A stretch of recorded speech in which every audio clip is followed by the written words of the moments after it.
علیہ السلام کا کیا ہے؟ چاچا۔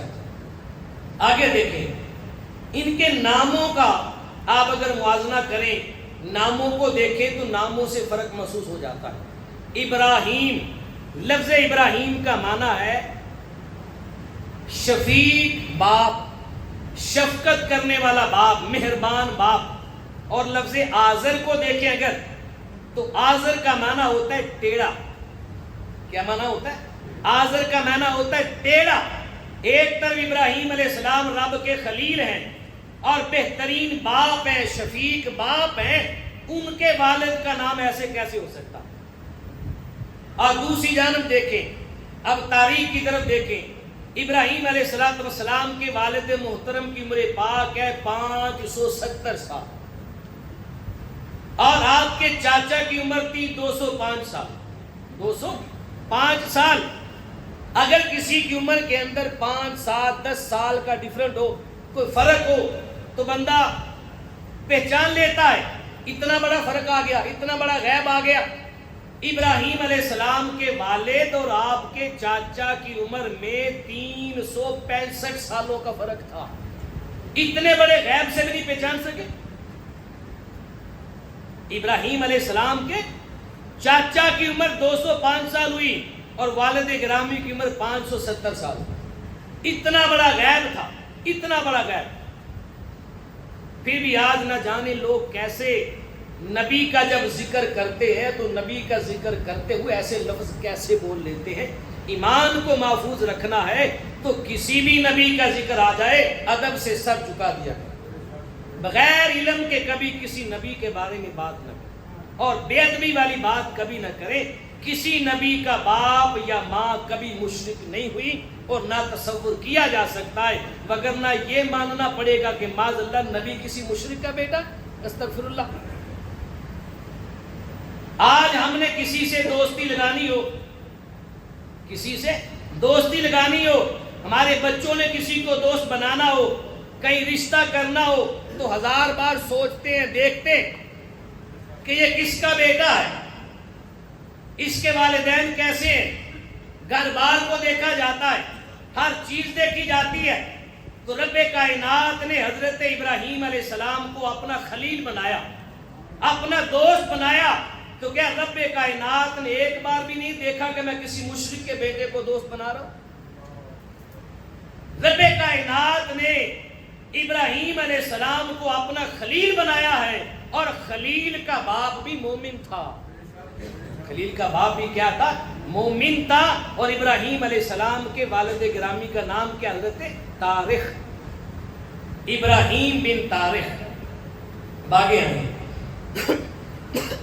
حضرت ابراہیم علیہ السلام کا حلیہ کیسا تھا؟ ابراہیم علیہ السلام کا حلیہ مبارک کیسا تھا؟ حدیث پاک میں آتا ہے، حضور علیہ السلام نے فرمایا، شب معراج جب میں اللہ کی بارگاہ میں معراج پر گیا، انبیاء علیہ السلام سے آسمانوں پر ملاقات ہوتی رہی۔ جب 7ویں آسمان پر پہنچے، چھٹے پہ حضرت موسیٰ علیہ السلام کو مل کر گئے تھے۔ جب 7ویں آسمان پر گئے تو 7ویں آسمان پر فرشتوں کا کعبہ ہے، بیت المعمور جسے کہا جاتا ہے، جو زمین پر مکہ المکرمہ میں کعبہ اللہ ہے، اسی کعبے کے بالکل اوپر ہے 7ویں آسمان پر فرشتوں کا کعبہ ہے جسے بیت المعمور کہا جاتا ہے۔ 70,000 فرشتے ہر روز اس کعبے کا طواف کرتے، اور جو ایک بار داخل ہو جاتا ہے دوبارہ اس کی باری نہیں آتی۔ اس کا طواف کرنے کے بعد پھر زمینی کعبے پہ آتے۔ وہ بیت المعمور جو فرشتوں کا کعبہ 7ویں آسمان پر ہے، باقی سارے نبیوں سے ملاقات 7ویں آسمان سے نیچے ہوئی۔ جب 7ویں آسمان پر حضور شب معراج گئے تو فرمایا سامنے ایک بزرگ تھے، انتہائی خوبصورت چہرے والے۔ میں نے دیکھا کہ وہ بیت المعمور کے ساتھ ٹیک لگا کر بیٹھے ہوئے، فرشتوں کے کعبہ بیت المعمور کے ساتھ ٹیک لگائی ہے اور تشریف فرمائے۔ میں نے جبریل سے پوچھا، جبریل یہ کون ہے؟ تو جبریل امین علیہ السلام نے حضور فرماتے مجھے بتایا۔ جبریل کہنے لگے یا رسول اللہ،